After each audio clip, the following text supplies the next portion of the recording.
ಆತ್ಮೀಯರೆಲ್ಲರೂ ಕೂಡ ನಮಸ್ಕಾರ. ಆತ್ಮೀಯರೇ, ನಾವೀಗ ಯುಗಾದಿಯಿಂದ ರಾಶಿ ಫಲಗಳ ಬಗ್ಗೆ ತಿಳ್ಕೊತಾ ಇದ್ದೀವಿ. ನೋಡಿ, ಯುಗಾದಿ ಅಂದ ತಕ್ಷಣ ಎಲ್ಲರೂ ಕೂಡ ಸಡಗರ ಸಮಾರಂಭ, ಅದೇ ರೀತಿ ವರ್ಷ ಪೂರ್ತಿ ಯುಗಾದಿ ಹಬ್ಬದ ಆಚರಣೆಯಿಂದ ಒಳ್ಳೆಯ ಫಲಗಳು ಪಡಿಬೇಕು ಅನ್ನುವಂತಹದ್ದಿರುತ್ತೆ. ನಮ್ಮೆಲ್ರಿಗೂ ಕೂಡ ಯುಗಾದಿ ಹಬ್ಬದ ಶುಭಾಶಯಗಳು. ನೋಡಿ, ಯುಗಾದಿ 2025 ಮಾರ್ಚ್ 30ನೇ ತಾರೀಕು ಯುಗಾದಿ ಹಬ್ಬ ಆಚರಣೆ ಮಾಡ್ತೀವಿ. ನೋಡಿ, ಈ ಒಂದು ದಿನದಿಂದ ಬರುವ ವರ್ಷ 2026 ಮಾರ್ಚ್ನಲ್ಲಿ ಬರುವಂತಹ ಒಂದು ಯುಗಾದಿವರೆಗೂ ವರ್ಷ ಫಲ ಯಾರಿರುತ್ತೆ, ಯಾವ್ಯಾವ ತಿಂಗಳಲ್ಲಿ ಯಾವ ರೀತಿ ಫಲಾಫಲ ಪಡುವಂತಹದ್ದು, ವರ್ಷದಲ್ಲಿ ಕಂದಾಯ ಫಲ ಅಂದರೆ ಆದಾಯ ವ್ಯಯಾದಿಗಳು ಯಾವ ರೀತಿ ಇರುತ್ತೆ ಅನ್ನುವಂಥದ್ದನ್ನು ನೋಡೋಣ. ನೋಡಿ, ಕಟಕ ರಾಶಿಯವರಿಗೆ ಕಂದಾಯ ಫಲಗಳು, ಆದಾಯ ವ್ಯಯಾದಿಗಳು ಯಾವ ರೀತಿ ಇದೆ ಅಂತ ನೋಡಿದ್ರೆ, ನೋಡಿ, ಕಟಕ ರಾಶಿಯವರಿಗೆ ಆದಾಯಗಳು 14 ಭಾಗದಷ್ಟು ಫಲ. ನೋಡಿ, 12 ಅಂತಂದರೆ ಪೂರ್ಣ ಫಲ, ಇನ್ನೂ 1-2 ಭಾಗದಷ್ಟು ಜಾಸ್ತಿ ಇದೆ. ಹಾಗಾಗಿ ಇನ್ನೂ 1-2ರಷ್ಟು ಹೆಚ್ಚಿನ ಫಲಗಳನ್ನು ಪಡೆಯುವಂತಹ ಮಹತ್ ಭಾಗ ಆದಾಯದಲ್ಲಿ ಸಿಗುತ್ತೆ. ಆ ಒಂದು ಭಾಗ್ಯ ನಿಮ್ಮದಾಗಿರುತ್ತೆ. ಇನ್ನು ವ್ಯಯ ಖರ್ಚು ವಿಚಾರ 8 ಭಾಗದ ಪ್ರಮಾಣ ಇರುವಂತಹದ್ದು. ಆರೋಗ್ಯ ಬಂದು 6 ವಿಷಯಗಳಲ್ಲಿ ಸಮಯದಲ್ಲಿ ನಿಮಗೆ ಆರೋಗ್ಯದ ತೊಂದರೆ ಬರುವಂತಹದ್ದಿರುತ್ತೆ. ಅನಾರೋಗ್ಯ 5 ಭಾಗ ಇರುವಂತಹದ್ದು. ರಾಜ್ಯ ಪೂಜ್ಯ 6 ಅಂದರೆ 6 ವಿಷಯಗಳಲ್ಲಿ ರಾಜ ಮರ್ಯಾದೆಗಳನ್ನು ಗಿಟ್ಟಿಸ್ಕೊಳ್ಳುವಂತಹದ್ದಿರುತ್ತೆ. ರಾಜಕೋಪ ಬರುವಂತಹದ್ದು 3 ವಿಷಯಗಳಲ್ಲಿ ಈ ವರ್ಷದಲ್ಲಿ ಬರುತ್ತೆ. ಸುಖ ದುಃಖ 2 ಸಮ ಪ್ರಮಾಣದಲ್ಲಿರುತ್ತೆ.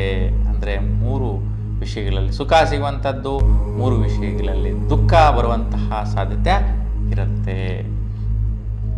ಇನ್ನು ಯಾವ ಒಂದು ಮಾಸದಲ್ಲಿ ಯಾವ ರೀತಿ ಫಲಾಫಲಗಳು ಕಟಕ ರಾಶಿಯವರಿಗೆ ಇದೆ ಅಂತ ನೋಡಿದ್ರೆ, ನೋಡಿ, 13ನೇ ತಾರೀಕು ಏಪ್ರಿಲ್ 13ರವರೆಗೂ ವಿಶೇಷವಾಗಿ ನಾನಾ ರೀತಿಯ ಭಾಗ್ಯ ಪ್ರಯತ್ನಗಳಿಗೆ ಕೈ ಹಾಕ್ತಾ ಇರ್ತೀರಾ. ಅವೆಲ್ಲವೂ ಕೂಡ ಸಕ್ಸಸ್ ನೋಡಬೇಕು ಅಂತ, ಅವೆಲ್ಲವೂ ಕೂಡ ಮಿಶ್ರ ಫಲ ಕೊಡುತ್ತೆ. ಯಾವುದು ಕೂಡ ಪರಿಪೂರ್ಣವಾದಂತಹ ಫಲ ಲಭಿಸೋದಿಲ್ಲ ನಿಮ್ಮ ಒಂದು ಇಷ್ಟಾರ್ಥ ಭಾಗ್ಯಗಳ ವಿಚಾರದಲ್ಲಿ. ಇನ್ನು ಏಪ್ರಿಲ್ 13ರ ನಂತರ ವಿಶೇಷವಾಗಿ ವೃತ್ತಿಯಲ್ಲಿ ಬದಲಾವಣೆ ಬರುವಂತಹದ್ದು, ನಿಮ್ಮದೇ ಆದಂತಹ ಹಠವಾದಂತಹ ಛಲ ಪ್ರಯತ್ನಗಳಿಂದ ಕೆಲಸ ಕಾರ್ಯ ಕ್ರಿಯೆಗಳನ್ನು ನೆರವೇರಿಸಿಕೊಳ್ಳುವಂತಹ ಒಂದು ಯೋಗ ಫಲ ನಿಮ್ಮದಾಗಿರುತ್ತೆ. ಅಂದರೆ ನಿಮ್ಮ ಮನಸ್ಸಿಗೆ ಇಷ್ಟಪೂರ್ವಕವಾಗಿರ್ತಕ್ಕಂಥದ್ದು, ಹಠ ಸಾಧನೆಗೆ ಸಂಬಂಧಿಸಿರ್ತಕ್ಕಂತಹ ಒಂದು ಮಹತ್ ವೃತ್ತಿಯೋಗ ಬಲ, ಕರ್ಮಫಲ ನೀವು ಏಪ್ರಿಲ್ 13ರ ನಂತರ ಪಡೆಯುವಂತಹದ್ದಿರುತ್ತೆ. ಇನ್ನು ಮೇ 14ರ ನಂತರ ವಿಶೇಷವಾಗಿ ಸ್ವಲ್ಪ ಶುಕ್ರಾಧಿಪತ್ಯ ಯೋಗ. ಶುಕ್ರಾಧಿಪತ್ಯ ಯೋಗ ಅಂದ್ರೇ ಆಶ್ಚರ್ಯ ಅಲ್ವಾ? ನೋಡಿ, ಮೇ 14ಗೆ ನಿಮ್ಮ ಒಂದು ಡೈರಿಯಲ್ಲಾಗಿರಲಿ, ಕ್ಯಾಲೆಂಡರ್ ಆಗಲಿ ಗುರ್ತು ಮಾಡಿಟ್ಕೊಳ್ಳಿ. ನಿಮಗೆ ಮೇ 14ರ ನಂತರ ತುಂಬ ಶುಭ ಯೋಗ. ಅಂದರೆ ಬರುವಂಥ ಆದಾಯಗಳು ದುಡ್ಡಿನ ಮೂಲಕವಾಗಿ ಒಂದು ಒಳ್ಳೆಯ ರೀತಿಯ ಯಾವಾಗಲೂ ಇನ್ವೆಸ್ಟ್ಮೆಂಟ್ ಮಾಡಿರ್ತೀರಾ, ಇವಾಗ ಅದು ಡಬಲ್ ಆಗುವಂತಹದ್ದು.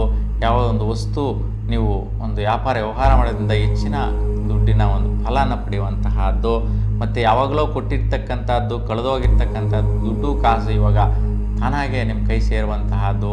ಯಾರೋ ಕುಡ್ದಿರ ಇರ್ತಕ್ಕಂಥವ್ರು ಕೂಡ ಇವಾಗ ಇಟ್ಕೊಪ್ಪ ನಿನ್ನ ದುಡ್ಡು ನೀನು ತಗೋ ಅನ್ನುವಂತಹ ಒಂದು ಆದಾಯದ ಧನಲಾಭ, ದುಡ್ಡಿನ ಲಾಭ, ಸುಖಾಧಿಪತಿ ಯೋಗ, ಮಹಾಲಕ್ಷ್ಮಿ ಕಟಾಕ್ಷ ನಿಮಗೆ ಮೇ 14ರ ನಂತರ ಸಿಗುತ್ತೆ. ಚೆನ್ನಾಗಿದೆ. ಇನ್ನು ಜೂನ್ 15ರ ನಂತರ ಕೆಲವೊಂದು ಇನ್ವೆಸ್ಟ್ಮೆಂಟ್ಗಳು. ನೋಡಿ, ಈಗಾಗಲೇ ಹೇಳಿದೆ, ಆದಾಯಗಳು ಇಷ್ಟು ಪ್ರಮಾಣದಲ್ಲಿ ಬರುತ್ತೆ. ಬಂದಂತಹ ಆದಾಯಗಳಿಂದ ಏನು ಮಾಡಬೇಕಪ್ಪ ಅನ್ನುವಂಥದ್ದಿರುತ್ತಲ್ಲ, ಅದಕ್ಕೆ ಸ್ವಲ್ಪ ಭೂಮಿ ಮೇಲೆ ಇನ್ವೆಸ್ಟ್ಮೆಂಟ್ ಮಾಡೋದು, ಬೆಲೆಗಳ ವಿಚಾರದಲ್ಲಿ ಇನ್ವೆಸ್ಟ್ಮೆಂಟ್ ಮಾಡೋದು, ವ್ಯಾಪಾರ ವ್ಯವಹಾರಗಳ ಮೇಲೆ ಎಕ್ಸ್ಟ್ರಾ ಇನ್ಕಮ್ ಬರೋದಕ್ಕೋಸ್ಕರ, ರೆಂಟೆಡ್ ಇನ್ಕಮ್ಗಳನ್ನ ಸೃಷ್ಟಿಸ್ಕೊಳ್ಳೋದಕ್ಕೋಸ್ಕರ ದುಡ್ಡುಗಳನ್ನ ಖರ್ಚು ಮಾಡುವಂತಹದ್ದಿದೆ. ಜೂನ್ 15ರ ನಂತರ ಈ ರೀತಿಯ ಒಂದು ಪ್ರತಿಫಲಗಳನ್ನ ನೋಡ್ತೀರಾ. ತುಂಬ ಶುಭದಾಯಕವಾಗಿದೆ. ಜುಲೈ 16ರ ನಂತರ ನಿಮ್ಮ ಇಷ್ಟಪೂರ್ತಿಯಾಗಿರ್ತಕ್ಕಂತಹ ಕೆಲಸ ಕ್ರಿಯೆಗಳಲ್ಲಿ ಒಂದು ಚಾರ್ಮ್ ಬರುತ್ತೆ, ಒಂದು ಸಂತೋಷ ಬರುತ್ತೆ, ನಿಮ್ಮ ಮನಸ್ಥಿತಿಗೆ ಸಂತೃಪ್ತಿ ಕೊಡುತ್ತೆ. ನಿಮ್ಮ ಜೀವನದಲ್ಲಿ ಏನೋ ಒಂದು ಬೆಳಕು ಬರುವಂತಹ ದಿನಗಳಾಗಿರುತ್ತೆ. ಜುಲೈ 16ರ ನಂತರ ನೋಡಿ, ಈಗ ಆದಾಯಗಳ ಬಗ್ಗೆ ಹೇಳಿದೆ, ಒಳ್ಳೆ ಇನ್ವೆಸ್ಟ್ಮೆಂಟ್ಗಳ ಬಗ್ಗೆ ಹೇಳಿದೆ. ಅವೆಲ್ಲ ಕೂಡ ಸಂತೋಷ ಕೊಟ್ಟಾಗ ನಿಮ್ಮ ಒಂದು ಸಂತೃಪ್ತಿ, ನಿಮ್ಮ ಮನೋಸ್ಥಿತಿ, ನಿಮ್ಮ ದೈಹಿಕವಾಗಿ ಒಂದು ಒಳ್ಳೆಯ ರೀತಿಯ ಒಂದು ಶಾರ್ಮ್ ಬರುತ್ತೆ, ಒಂದು ಅಭಿವೃದ್ಧಿಯಾಗಿ ಒಂದು ಪ್ರತಿಫಲನ ಪಡೆಯುವಂತಹದ್ದಿರುತ್ತೆ. ಇನ್ನು ಆಗಸ್ಟ್ 16ರ ನಂತರ ಒಂದು ಕೆಲಸ ಕಾರ್ಯಗಳನ್ನು ನಿರ್ವಹಿಸೋದ್ರಿಂದ ದುಡ್ಡು ಕಾಸು ಅಭಿವೃದ್ಧಿಗೆ ಪಡೆಯುವಂತಹ ಕ್ರಿಯೆಗಳ ಮೇಲೆ ಮುಂದುವರಿಸ್ತೀರಾ. ಇದು ಮಾಡೋದ್ರಿಂದ ದುಡ್ಡು ಬರುತ್ತೆ, ಇದು ಮಾಡೋದ್ರಿಂದ ದುಡ್ಡು ಪಡಿಬೇಕು ಅನ್ನುವಂತಹ ಒಂದು ಮನೋಸ್ಥಿತಿ ನಿಮ್ಮದಾಗಿರುತ್ತೆ. ಇನ್ನು ಸೆಪ್ಟೆಂಬರ್ 16 ನಂತರ ಒಂದು ಭೂಮಿ ವ್ಯವಹಾರ ವಿಚಾರಗಳಲ್ಲಿ ಒಂದು ಭಾತೃಕಾರ ಅಣ್ಣ ತಮ್ಮಂದಿರು ಸೆಟಲ್ಮೆಂಟ್ಸ್ಗಳು ಮಾಡಿಕೊಳ್ಳುವಂತಹದ್ದು, ಮತ್ತು ಕೆಲವೊಂದು ಕೆಲಸ ಕಾರ್ಯಗಳನ್ನು ಜಾಯಿಂಟಾಗಿ ಅಣ್ಣ ತಮ್ಮಂದಿರು ಮುನ್ನಡೆಸ್ಕೊಂಡು ಹೋಗುವಂತಹ ಮನೋಸ್ಥಿತಿ ಸೆಪ್ಟೆಂಬರ್ 16 ನಂತರ ಬರುತ್ತೆ. ಮತ್ತು ನಿಮ್ಮ ಪ್ರಯತ್ನ ಕಾರ್ಯಗಳು ಕೂಡ ಸಫಲತೆಯನ್ನು ಪಡೆಯುವಂತಹ ವಿಚಾರ ಆಗಿರುತ್ತೆ.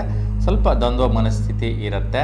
ಸ್ವಲ್ಪ ನೀವು ಬುಧಗ್ರಹ ಅಂದರೆ ಮಹಾವಿಷ್ಣುವಿನ ಆರಾಧನೆ ಮಾಡಿ ದರ್ಶನ ಮಾಡಿದ್ರೆ ಸುಫಲ ಪಡಿತೀರ. ಇನ್ನು ಅಕ್ಟೋಬರ್ 17 ನಂತರ ಸ್ವಲ್ಪ ಮನೆಯ ಕಡೆ ಅಶುಭವಾದಂತಹ ವಾರ್ತೆಗಳು ಬರುವಂತಹದ್ದು ಅಕ್ಟೋಬರ್ 17 ನಂತರ, ಅಂದರೆ ಅಕ್ಟೋಬರ್ 17 ಬಿಫೋರ್ ಆ್ಯಂಡ್ ಆಫ್ಟರ್ ನಾವು ಗಮನಿಸಬೇಕಾಗತ್ತೆ. ಯಾಕೆಂತಂದರೆ ಒಂದು 15 ದಿವಸ ಹಂಗಾಗಲಿ ಹಿಂಗಾಗಲಿ ಜಾಸ್ತಿ ಎಫೆಕ್ಟ್ ಬರುವಂತಹದ್ದಿರುತ್ತೆ.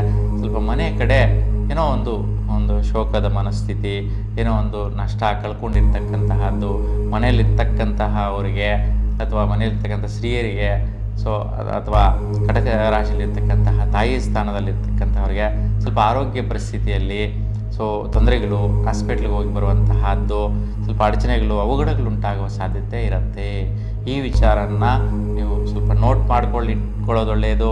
ಅಥವಾ ನೀವು ಒಂದು ಡೈರಿನಲ್ಲಿ ಅಥವಾ ಒಂದು ಕ್ಯಾಲೆಂಡರಲ್ಲಿ ಗುರ್ತು ಇಟ್ಕೊಳ್ಳೋದ್ರಿಂದ ಈ ಸಮಯದಲ್ಲಿ ಶಿವನಿಗೆ ರುದ್ರಾಭಿಷೇಕ ಮಾಡಿಸಿ ಈ ಒಂದು ಅವಘಡಗಳೇನು ಬರೆದಿರಾಗಿರುತ್ತೆ. ಜೊತೆಗೆ ಅಮ್ಮನವರಿಗೆ ಒಂದು ಕುಂಕುಮಾಭಿಷೇಕ ಅಂದರೆ ಕುಂಕುಮದ ನೀರಿನಿಂದ ಅಭಿಷೇಕಿಸುವುದರಿಂದ ಈ ಒಂದು ಗಂಡಾಂತರಗಳು, ಅಡಚಣೆಗಳು ನಿವಾರಣೆ ಆಗುತ್ತೆ. ಇನ್ನು ನವೆಂಬರ್ 16 ನಂತರ ವಿಶೇಷವಾಗಿ ವಿದ್ಯಾರ್ಥಿಗಳಿಗೆ ನಿಮ್ಮದೇ ಆದಂತಹ ಪಟುತ್ವ, ಪ್ರಯತ್ನ, ಬಲ, ಅನುಕೂಲತೆ ಲಭಿಸುತ್ತೆ. ಒಳ್ಳೆ ರೀತಿ ಯೋಗ ಫಲಗಳನ್ನು ಕೂಡ ನೋಡ್ತೀರಾ. ಇನ್ನು ಡಿಸೆಂಬರ್ 15 ನಂತರ ಒಳ್ಳೆ ರೀತಿಯ ಒಂದು ಸ್ನೇಹ ಸಂಬಂಧಗಳು, ದೊಡ್ಡ ವ್ಯಕ್ತಿಗಳ ಒಂದು ಸಂಚಾರ, ಅಂದರೆ ಅವರು ಬಂದು ನಿಮ್ಮ ಒಂದು ಸ್ಥಾನದಲ್ಲಿ ಬಂದು ಹೋಗುವಂತಹದ್ದಾಗಿರ್ಬೋದು, ಅವರನ್ನು ಭೇಟಿ ಆಗೋದಕ್ಕೆ ಹೋಗುವಂತಹದ್ದು, ಅವರು ಪರಿಚಯ ಆಗುವಂತಹದ್ದು, ಮತ್ತು ಉನ್ನತಾಧಿಕಾರಿಗಳು, ಉನ್ನತ ಸ್ಥಾನದಲ್ಲಿರ್ತಕ್ಕಂಥ ವ್ಯಕ್ತಿಗಳು, ರಾಜಕೀಯ ನೇತರು ಇವರೆಲ್ಲರೂ ಕೂಡ ನಿಮಗೆ ಸ್ನೇಹಿತರಾಗುವಂಥದ್ದು, ಪರಿಚಯ ಆಗುವಂಥದ್ದು, ಅವರಿಂದ ನಿಮಗೆ ಬದಲಾವಣೆ ಬರುವಂಥದ್ದು, ಏನೋ ಒಂದು ಅವರಿಂದ ಸಹಕಾರ ಒಂದು ಸಪೋರ್ಟ್ ಸಿಗುವಂತಹದ್ದಿರುತ್ತೆ. 2026 ಜನವರಿ 14 ನಂತರ ವಿವಾಹ ಕಾರ್ಯಗಳಿಗೆ ವಿಶೇಷವಾದಂಥ ಬಲ ತುಂಬುತ್ತೆ. ಯಾರೆಲ್ಲ ದಂಪತಿಗಳಿದ್ದೀರಾ ಅವ್ರಿಗೆಲ್ರಿಗೂ ಕೂಡ ಶುಭವಾದಂತಹ ಕೆಲಸ ಕಾರ್ಯಗಳನ್ನು ಪ್ರಯತ್ನ ಮಾಡ್ತೀರಾ. ಆದರೆ ಸ್ವಲ್ಪ ಕಠಿಣವಾದಂಥ ಪರಿಸ್ಥಿತಿ, ಚಿಂತೆ, ಯೋಚನೆ ಬರುವಂತಹ ಸಾಧ್ಯತೆಗಳಿರುತ್ತೆ. ಸ್ವಲ್ಪ ಶನಿ ದರ್ಶನ ಮಾಡೋದ್ರಿಂದ ಈ ಒಂದು ವೈಪರೀತ್ಯಗಳು ನಿವಾರಣೆ ಆಗುತ್ತೆ. 2026 ಫೆಬ್ರವರಿ 12 ನಂತರ ಆರೋಗ್ಯದ ಬಗ್ಗೆ ಸ್ವಲ್ಪ ಗಮನ ಹರಿಸಬೇಕು. ಸ್ವಲ್ಪ ಸುಸ್ತು, ಆಯಾಸ ಆಗುವಂತಹದ್ದು, ಮತ್ತು ಏನಾದರೂ ನೀವು ವಸ್ತುಗಳನ್ನು ಬಳಸ್ತಾ ಇದ್ದರೆ ಅವುಗಳನ್ನು ತಗುಲಿಸ್ಕೊಂಡು ಗಾಯಗಳಾಗುವಂತಹದ್ದು, ಕೈಕಾಲುಗಳಿಗೆ ಪೆಟ್ಟಾಗುವಂತಹದ್ದು, ಗಾಡಿ ಡ್ರೈವ್ ಮಾಡುವಂತಹವರಿಗೆ ಬಿದ್ದು ತಗುಲಿಸ್ಕೊಂಡು ಮೂಳೆ ಮತ್ತು ನರಗಳಿಗೆ ಪೆಟ್ಟಾಗುವಂತಹದ್ದು, ಆಕ್ಸಿಡೆಂಟ್ಸ್ ಆಗುವಂತಹ ಸಾಧ್ಯತೆ ಇರುತ್ತೆ. ಹಾಸ್ಪಿಟ್ಲಲ್ಲಿ ಆಪ್ರೇಷನ್ಸು, ಈ ಟ್ರೀಟ್ಮೆಂಟ್ಗಳು ತಗೊಳ್ಳುವಂತಹದ್ದು ಕಟಕ ರಾಶಿಯವರಿಗೆ ಇರುತ್ತೆ. ಈ ಒಂದು ಡೇಟನ್ನು ಕೂಡ ನೀವು ನೋಟ್ ಮಾಡ್ಕೊಳ್ಳೋದು ತುಂಬ ಉತ್ತಮ. 2026 ಫೆಬ್ರವರಿ 12 ನಂತರ. ಹಾಗಾಗಿ ಈ ಡೇಟ್ಗಳಲ್ಲಿ ಸ್ವಲ್ಪ ಶನಿ ದೇವರ ದರ್ಶನ ಮಾಡಿ ಎಳ್ಳುಬತ್ತಿಯನ್ನು ಶನಿ ದೇವಸ್ಥಾನದ ಹತ್ರ ಬೆಳಗಿಸೋದ್ರಿಂದ ಈ ಒಂದು ವೈಪರೀತ್ಯಗಳನ್ನು ನಿವಾರಣೆ ಮಾಡ್ಕೋಬೋದಾಗಿರುತ್ತೆ. ಇನ್ನು 2026 ಮಾರ್ಚ್ 14 ನಂತರ ಸ್ವಲ್ಪ ವಿಶೇಷವಾಗಿ ಭಾಗ್ಯ ಪ್ರಯತ್ನಗಳಿಗೆ ಕೈ ಹಾಕ್ತೀರಾ. ಆ ವಿಷಯದಲ್ಲಿ ಉತ್ತಮವಾದಂತಹ ಅಭಿವೃದ್ಧಿ ಮುಂದುವರಿಯುತ್ತೆ. ಒಟ್ಟಾರೆಯಾಗಿ ಒಂದು 3 ವಿಷಯಗಳಲ್ಲಿ ತುಂಬ ನೀವು ಸೂಕ್ಷ್ಮವಾಗಿ ಗ್ರಹಿಸುವಂತಹದ್ದಿದೆ. ಆ ವಿಷಯಗಳಿಗೆ ಪರಿಹಾರಗಳು ಕೂಡ ತಿಳಿಸಿದ್ದೀನಿ. ಅವನ್ನೆಲ್ಲ ಆ ಒಂದು ತಿಂಗಳುಗಳಲ್ಲಿ ಗಮನಿಸೋದ್ರಿಂದ, ನೀವು ನೋಟ್ ಮಾಡ್ಕೊಳ್ಳೋದ್ರಿಂದ ಆ ಒಂದು ತೊಂದರೆಯ ವೈಪರೀತ್ಯವನ್ನು ನೀವು ಎದುರಿಸುವಂತಹದ್ದಿರಲ್ಲ. ಆ ಸಮಯದಲ್ಲಿ ಒಳ್ಳೆಯ ರೀತಿ ಪ್ರತಿಫಲಗಳನ್ನ ಪಡೆಯುವಂತಹದ್ದಿರುತ್ತೆ.